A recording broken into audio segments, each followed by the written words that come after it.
This is a Softrock RXTX. I'm just about to solder all the surface mount devices using hot air.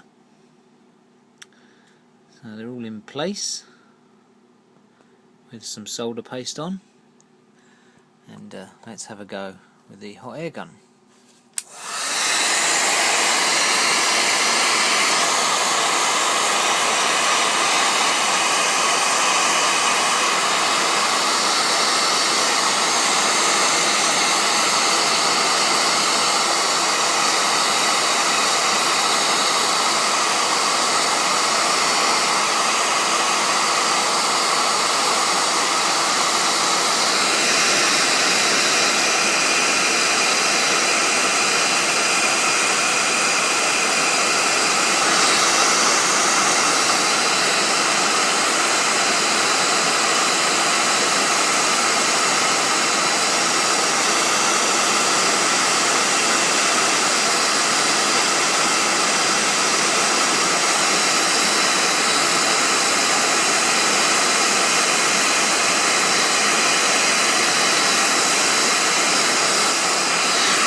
The wood's smoking a bit, but let's have a close look.